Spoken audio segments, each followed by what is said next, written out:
Hello there, welcome back to Backyard Ballistics. Today we have quite a famous gun to work on. It's a Model 44 Mosin Nagant, the carbine version of the very popular Mosin Nagant line of rifles, the main individual infantry weapon of Soviet Russia and World War II era Soviet Union.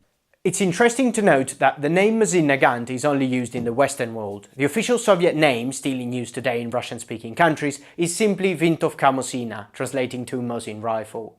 Basically the backbone of the Red Army, it is possibly the most mass-produced military bolt-action rifle in history and a testament to Soviet practicality. I'll explain why as we work on it. Now, this specific gun was handed in together with a contemporary but geographically completely unrelated weapon, a Webley Mark IV revolver, the service handgun of the Royal Army in World War II. I'll take care of that in a future video, but I just wanted to show you that they probably share the same decay environment, most likely buried somewhere. Also, they've definitely been buried improperly because, well, they're not exactly my definition of well preserved. Not surprisingly, the bolt is stuck, so I had to make sure the gun was unloaded using a cleaning rod.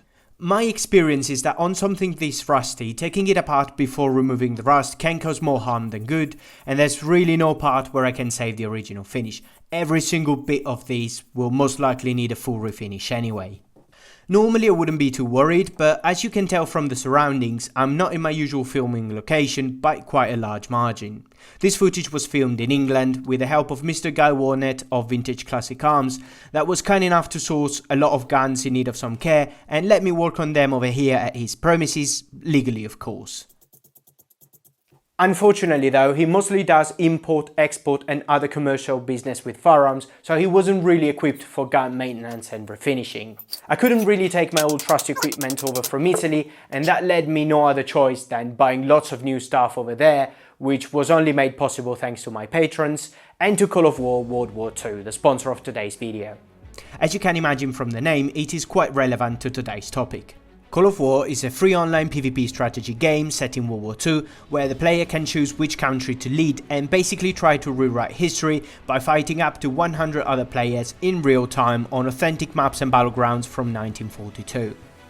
The game can be conveniently played on both PC and mobile using the same account, and it covers many aspects of wartime strategy, starting of course with weaponry and vehicles, but also involving many other things that are just as important, such as raw materials, energy needs, food supply chain, and alliances with other countries. In order to succeed, you'll have to build cities, manage resources, trade with other countries, and of course, research a wide array of historical technological advancements that will give you an edge on the battlefield. Click on the link in the description to play the game, and also receive a bonus of 13,000 gold and 1 month of premium subscription for free. Offer available for 30 days only. Hurry up!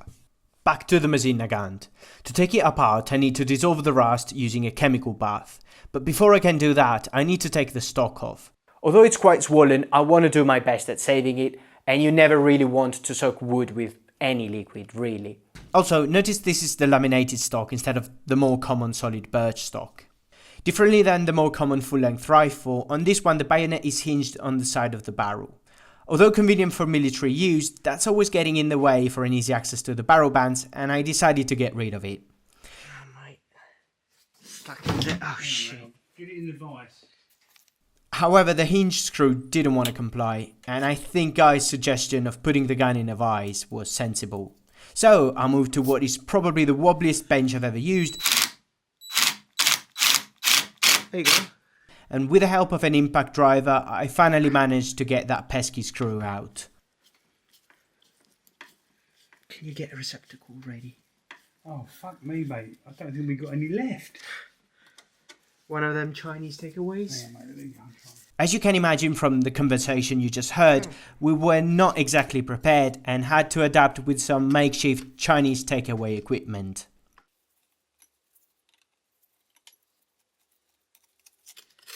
There you go. Need to get rid of the barrel band, which is going to be super stuck.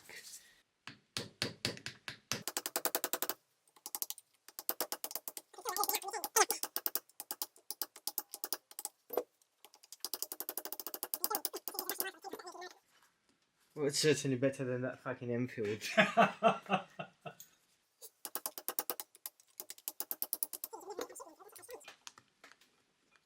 Ah, fucking hell.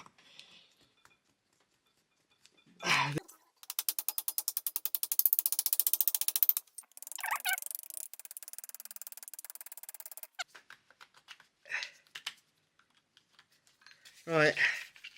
Now, That's lovely. that one goes. God. Look at that. There goes the barrel cover. Oh, that was easy, mate. Now, all that's left to do is removing the 2 action screws, and then I'll finally be able to take the stock off. Normally you take the bolt off before taking the screw out, but nothing's normal in a gun in this state, so I'll try to take it out with the bolt still in. Oh, there you go. That's the mag out. And now it should, yeah, it does. Actually, you can still see some grease in there. Yeah. Ah, lovely jubbly. I'm also taking the butt plate off so I can derust that one as well. It's moving. Yeah. Yeah. Then it's time to dunk everything in my new homemade rust removal solution that I described in depth on my second channel. You can find a link over here. However, I found out that the dishwashing liquid here in England makes the solution go cloudy, and I later resorted to liquid hand soap that didn't cause this problem. Anyway, I'm just dunking the whole barrel reduction, bolt included, and all the other steel parts are taken out. There you go. 24 hours later, there's hardly any rust left, and I can go ahead with the disassembly. This new derusting solution really works like a charm, much better than Evaporas for a fraction of the cost. I can't believe how easily things come apart after spending 24 hours in it. Now, the design of the bolt is where the Mosin rifle does it differently than most other bolt action rifles of the time, in that the bolt body and bolt head are 2 separate parts, and there's a specific way of taking these apart that I always tend to get wrong for some reason. This definitely wasn't the first take.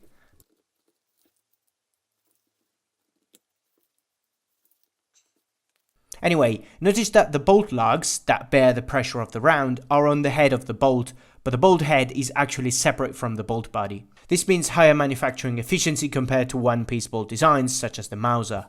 Another clever thing that the Soviets did is that you can take the bolt completely apart with no tools. Since I'm in England, we can compare these to the Enfield bolt that you can't take the firing pin off from unless you have a very specific armorer's tool that you can't do without. The Mosin rifle only needs a piece of wood to be pressed against.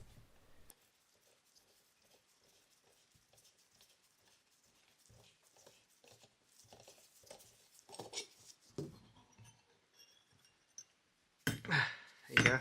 Now, although I quite like the design, I can't really say I'm an expert, and I'm not sure if these barrel bands should come off or not, so I'll just leave them there.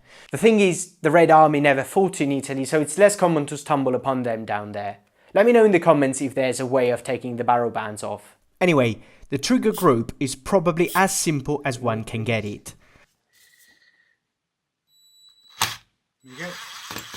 They made the sear in one piece with a sear spring, and all the trigger does is simply pushing down on it so the sear goes down and the firing pin is released.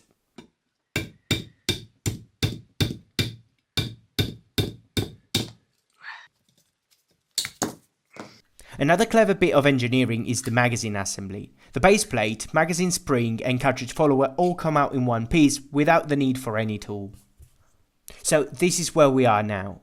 The areas that were not directly exposed to the elements are still in good condition, but unfortunately the more exposed ones are quite pitted. A bit of sanding should get rid of all but the deepest pits, and for those there won't be much I can do with the equipment I have over here in England. With the micro arc welder I had in Italy, I would have definitely been able to fill in these rust pits, but unfortunately I was unable to take it all the way to England, so this is as good as this thing is gonna get. Things are only new once, someone said.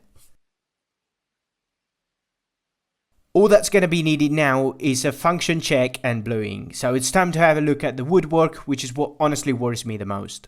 First of all, there's this split over here. Being by no means a Mosin expert, I initially thought this could have been a repair. However, upon a closer look, the pattern on the laminate wood matches all too well for these to be 2 completely different pieces. And it's definitely not a natural crack either. It wouldn't have been this straight and symmetrical, so this definitely looks artificial to me. What looked even stranger is that by looking online, I found that all laminated stocks look like this, and even some of the solid ones. I was quite baffled until I realized this was yet again another clever manufacturing trick the Soviets came up with. Let's say you're in the middle of a war and you need to make the best out of the wood raw stock you've got. If you cut the whole stock in one piece, you'd need quite a wide board and most of the material would end up wasted. So what you do instead is you cut most of the stock from a smaller board, and then from the offcuts, which at that point are already minimal, you carve out the bit you're missing. That's quite clever, isn't it? The only trouble is that these two separate parts need gluing, and by the look of it, the glue they used wasn't really that durable and it failed completely, to the point that I could easily slide a scraper in the joint. However, I couldn't get the scraper to go beyond a certain point, and I thought that meant they used some sort of dowel to secure the joint. So I ended up cutting whatever was left in the way, and once I'd done that, I realized how thick I am. Instead of using dowels, the Soviets carved a protrusion in the part to be added and a matching slot in the main stock. This would make the gluing easier and sturdier without the hassle of using dowels. Not only am I an ignorant, but also an idiot, because by looking at the end grain you could see the glue line of the protrusion. No point in crying over spilt milk, let's try to fix this.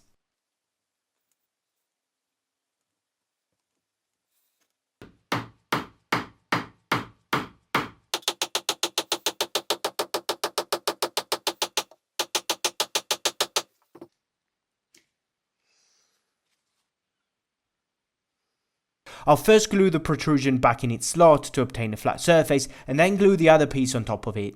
I'm using modern epoxy glue to do that, and on a joint with this much surface area, it's going to be strong enough not to require the use of dowels.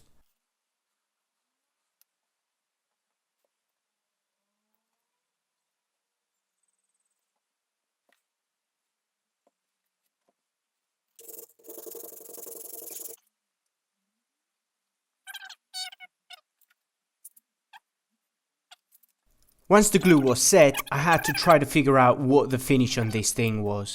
It is common knowledge that stocks for the Mosins were finished with shellac, a rather uncommon finish for a rifle, especially a military one. See, shellac is a natural resin and it's a not so durable finish that wouldn't have lasted long on the battlefield. Since that sounded a bit strange, I had done a little experiment before gluing the stock back together. To see if it really is shellac, I'm wiping some isopropyl alcohol on the surface. Shellac is the only common wood finish that is soluble in alcohol, so if it rubs off, it's shellac. If it doesn't, it's not. And it looks like this is in fact not shellac. By the look of it, it's probably some other evaporative finish, a lacquer of some sort. If that's the case, it'll quickly dissolve in acetone. And it indeed is soluble in acetone, so much so that I actually ended up using acetone to strip the rest of the finish. So now we know that this rifle was finished with lacquer and not shellac as most Western sources claim. But this belief must have come from somewhere, and by searching a bit deeper, I found out that the Soviets did indeed use crudely applied shellac on their rifle stocks until 1940. But after then, they switched to a synthetic lacquer that however looked practically the same, so the change went rather unnoticed, and that's where the misconception comes from. I normally try to keep the things I work on as authentic as possible, so I tried looking for the specs of the product, but all I understood is that the product was known as VK1, and apparently the modern equivalent in Russian standards would be NZ5119, which is a nitrocellulose lacquer. With the stock finally down to bare wood, it was time to make a decision. I could have certainly gotten a nitro lacquer in England, although they're trying to ban them, what a surprise. But the problem is I don't think I'd be able to find one that looks the same. Shellac, on the other hand, practically always looks the same, so I figured I'd stick with the devil I know and at least get the look right. As you can tell, I decided not to sand the wood more than strictly necessary, as I didn't want to take all the dents off something that's fought a world war. Anyway, with the first coat of finish drying, it's time to blue the metal. I'm using a new and improved hot bluing mix that I'll soon disclose on my second channel, and it's made with readily available chemicals. They're readily available even in England, that's saying something. Once the bluing's done, I can start putting everything back together.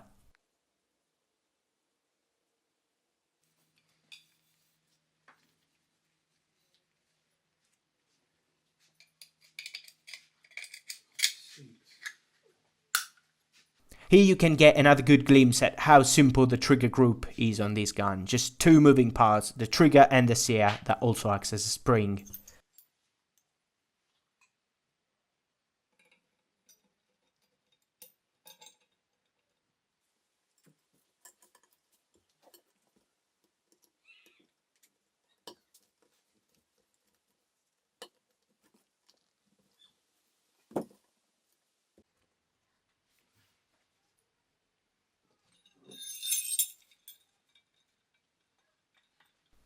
There goes the stock.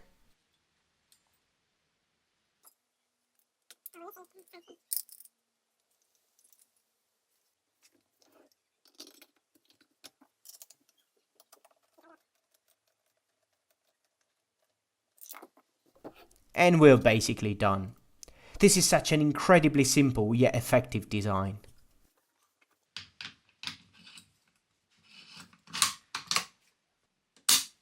Works.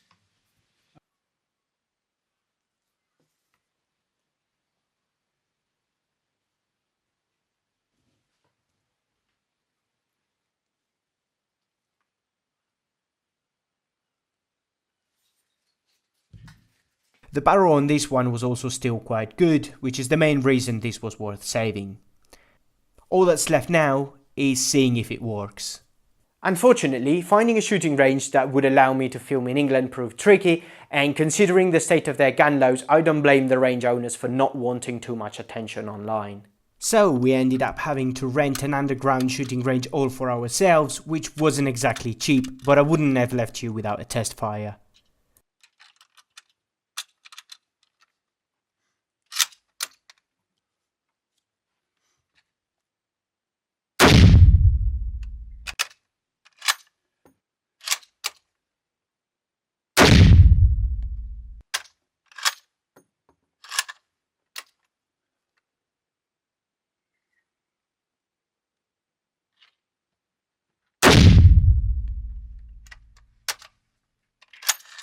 Before leaving you, here's a friendly reminder to try out Call of War, the sponsor of today's video. A free online PvP strategy game that takes place during World War II and lets you lead any real country you desire, develop your own strategy and take over the world.